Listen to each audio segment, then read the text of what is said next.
নমস্কার বন্ধুরা, আশা করছি আপনারা সবাই ভালো আছেন এবং সুস্থ আছেন। আমি রাখি আমার চ্যানেলে সবাইকে জানাই অনেকটা স্বাগত। তো বন্ধুরা, আজ নিয়ে চলে এসেছি এক্সপায়ার হওয়া ওষুধ। তো আমরা বাড়িতে এক্সপায়ার যখন হয়ে যায় ওষুধের, সেই ওষুধগুলো তো কোনো কাজে লাগাই না, ফেলে দিই। তো আজ সেই এক্সপায়ার হওয়া ওষুধগুলো দিয়ে যে কতটা কাজে আমি লাগাতে পারি, তো সবটাই তোমাদের সঙ্গে শেয়ার করব। তো ভিডিও কিন্তু স্কিপ না করে সম্পূর্ণই দেখতে থাকবেন যে এক্সপায়ার ওষুধগুলো কি কি কাজে লাগানো যায় আর কিভাবে করলে আমাদের কতটা উপকার হয়। তো দেখো বন্ধুরা, তার জন্য চলে এসেছি আমার প্রথম টিপসে এখানে একটা কন্টেনার নিয়ে নিয়েছি। এবার এই কন্টেনারের মধ্যে আমি দিয়ে দিচ্ছি কিছুটা পরিমাণ জল। তো বন্ধুরা, এই যে জল দিয়ে দিচ্ছি, জলের মধ্যে আমি এক্সপায়ার হওয়া কিছু ওষুধ মিশিয়ে দেব।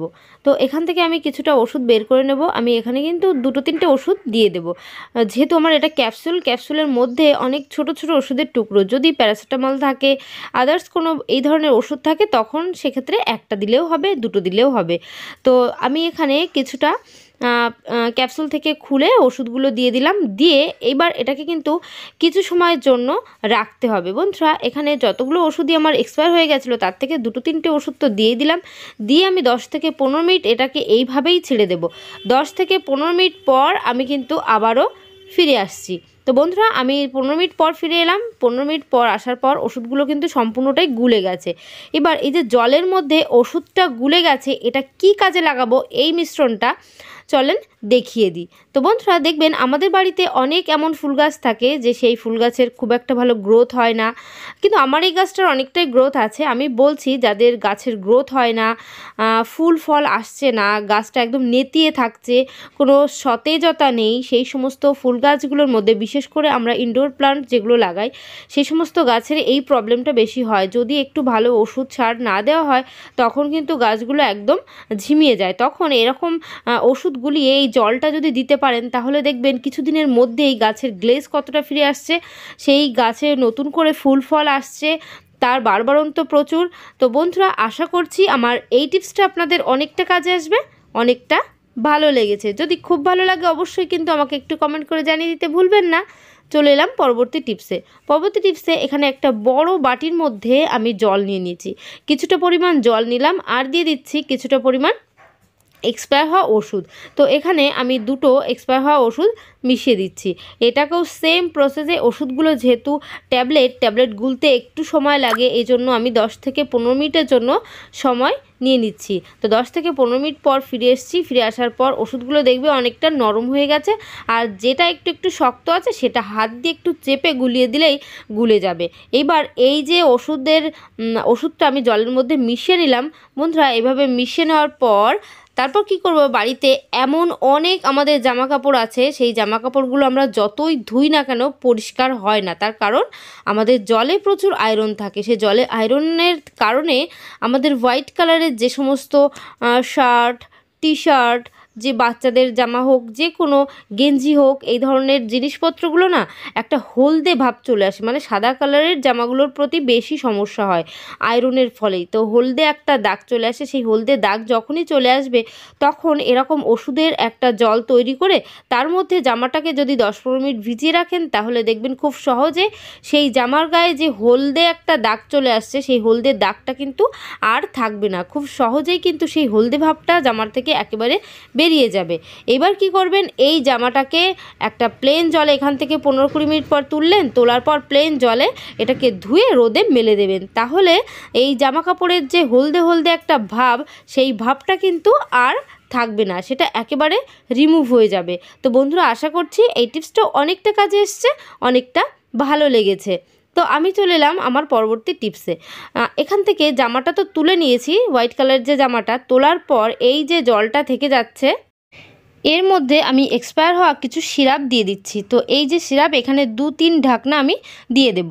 দিয়ে এই যে জলটাকে আমি কি কাজে লাগাবো বন্ধুরা, চলেন দেখিয়ে দিই। এই জলটাকে আমি একটু এই সিরাপের সঙ্গে একটু ভালো করে মিশিয়ে নেব। মিশিয়ে চামচের সাহায্যে কিন্তু মিশিয়ে নিচ্ছি।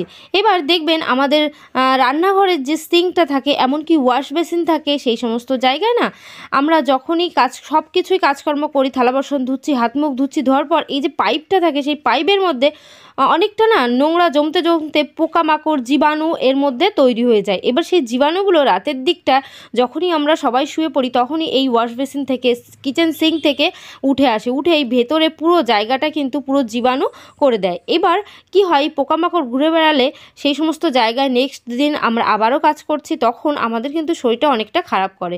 তাই আমরা রাত্রে শুতে যাওয়ার আগে এইভাবে এই মিশ্রণটা তৈরি করে যদি আমরা ওয়াশ বেসিনের মধ্যে অথবা কিচেন সিঙ্কের মধ্যে দিয়ে দিতে পারি, তাহলে দেখবেন বন্ধুরা এই পাইপের মধ্যে যে নোংরার মধ্যে পোকাগুলো তৈরি হচ্ছে, জীবাণুগুলো তৈরি হচ্ছে, সেই সমস্ত জীবাণু কিন্তু একেবারেই মরে যাবে। কারণ ওষুধের যে একটা স্ট্রং গন্ধ, সেই গন্ধটা কিন্তু পোকামাকড় একদমই সহ্য করতে পারে না। এই জন্য এখান থেকে ওরা একেবারে পালিয়ে বাঁচবে। এটাকে 10-15 মিনিট এইভাবে রেখে দেবো, রাখার পরই তারপর এটাকে ধুয়ে ফেলবো। আশা করছি এই টিপসটাও অনেকটা কাজে আসবে, অনেকটা ভালো লেগেছে। চলে এলাম আরও একটা টিপস নিয়ে। বন্ধুরা এখানে আমি নিয়ে নিয়েছি কিছুটা পরিমাণ চা। আমরা সবাই চা খাই, চা খাওয়ার পর চায়ের পাতাগুলোকে ফেলে দিই, ফেলে দেবেন না কখনো।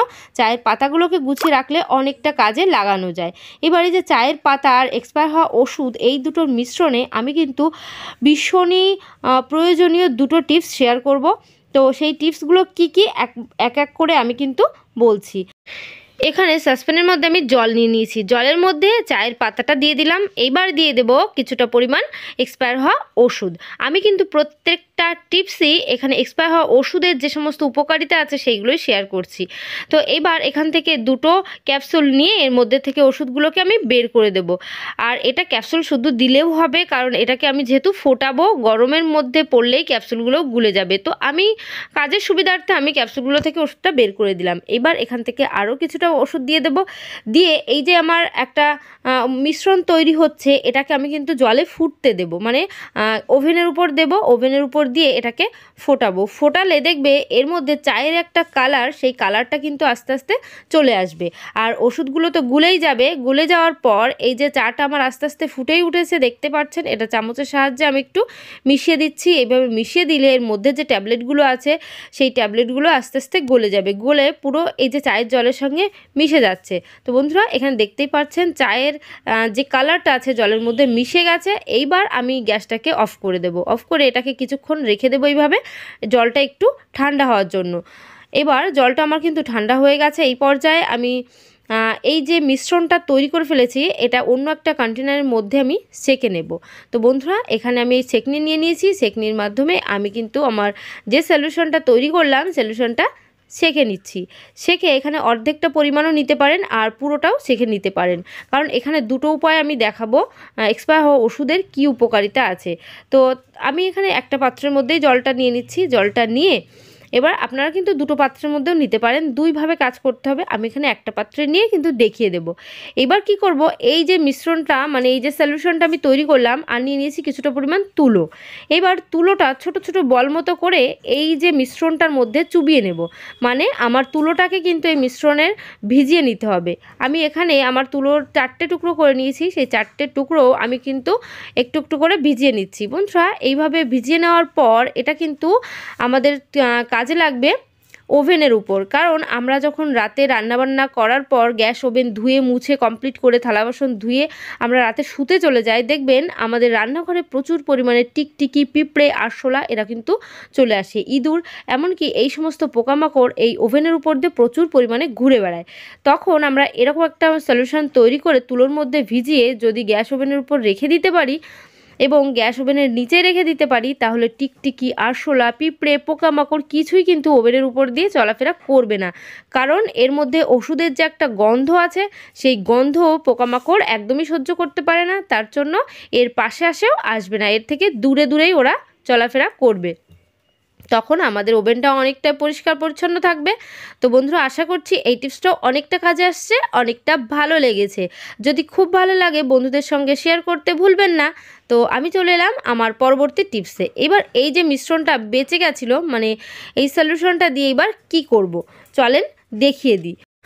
বন্ধুরা টয়লেট আমরা সবাই কিন্তু ব্যবহার করি, আবার পরিষ্কার পরিচ্ছন্ন করেও রাখি। তবে রোজ কিন্তু টয়লেট পরিষ্কার করা কারো পক্ষেই সম্ভব হয় না। টয়লেটে অনেক জীবাণু থাকে যেগুলি দেখা যায় না, কিন্তু মানে খালি চোখে দেখা যায় না। আবার মাঝে মাঝে সেই জীবাণুর ফলেই কিন্তু বাথরুম থেকে, মানে টয়লেট থেকে দুর্গন্ধ আসতে শুরু করে। তো আজকের এই টিপসটায় যে সলিউশন আমি তৈরি করলাম সেই সলিউশনের ফলেই আমাদের কোমোটে, আমাদের এই ধরনের বাংলা প্যানে দেখবেন যে সমস্যাগুলো হয়, দুর্গন্ধ আসে, প্রতিদিন পরিষ্কার করতে পারছি না, সেই সমস্ত জায়গায় মানে এই টয়লেটগুলোর মধ্যে আমরা এই সলিউশনটা চারিদিকে এইভাবে ছড়িয়ে দেব। এইভাবে চারিদিকে ছড়িয়ে যদি দিই তাহলে রোগ জীবাণু কিন্তু আর থাকবে না, ওরা কিন্তু মারা যাবে। কোনো বাথরুমের মধ্যে অনেক সময় দেখবেন টিকটিকি, আরশোলা এই সমস্ত ঘোরাঘুরি করে, তো টিকটিকি, আরশোলা এরাও কিন্তু আসবে না, কারণ এই টয়লেটের মধ্যেই যে মিশ্রণটা দেওয়া হচ্ছে এর মধ্যে ওষুধ আছে, চায়ের পাতা আছে, এর নিজস্ব একটা ভীষণ উগ্র গন্ধ। সেই গন্ধ কোনো পোকামাকড়ের সহ্য হয় না, জীবাণুরা একেবারে থাকে না, ওরা মারা যায়। এই জন্য টয়লেটের মধ্যে এইভাবে দিয়ে আমরা কিন্তু রাতের দিকে এটা করব, 1-2 ঘন্টা পর এটাকে আবার ফ্লাশ চালিয়ে দেব। ফ্লাশ দিয়ে অথবা বাংলা যে টয়লেটগুলো আছে সেই বাংলা টয়লেটে মগে করে জল ছিটিয়ে দেব। জল ছিটিয়ে দিয়ে আমরা আমাদের টয়লেটটাকে পরিষ্কার করে নেব। তাহলে বন্ধুরা দেখবেন আমাদের টয়লেটের মধ্যে যে জীবাণুগুলো আছে, প্রতিদিন আমাদের হাত দিতে ইচ্ছা করছে না, কিন্তু হাত না দিয়েও আমাদের টয়লেট পরিষ্কার হয়ে যাবে খুব ভালোভাবে। এবার জল ছিটিয়ে দিচ্ছি, জল ছিটিয়ে এইভাবে একটু পরিষ্কার করে নেবেন, তাহলে আর কোনো পোকামাকড়, জীবাণুর কোনো সম্ভাবনা থাকবে না, কোনো আরশোলা, টিকটিকি, কোনো উপদ্রবও টয়লেটের মধ্যে দেখা যাবে না। এবার 15 থেকে 20 মিনিট, যদি কেউ দেরি সহ্য না করতে পারেন তখন 15 থেকে 20 মিনিট পরও এটাকে ফ্লাশ করলে পরিষ্কার পরিচ্ছন্ন হয়ে যাবে। তারপর চারি সাইডটাও আমরা পরিষ্কার করে দিতে পারবো। তো আশা করছি আমার এই টিপসটা অনেকটা ভালো লেগেছে, অনেকটা কাজে আসবে। তো চলো বন্ধুরা, আজকের ভিডিও আমি কিন্তু এখানে শেষ করছি। আশা করছি সবাই ভালো থাকবেন, সুস্থ থাকবেন। আবার নেক্সট ভিডিও তাড়াতাড়ি দেখা হচ্ছে। তো বাই, টাটা।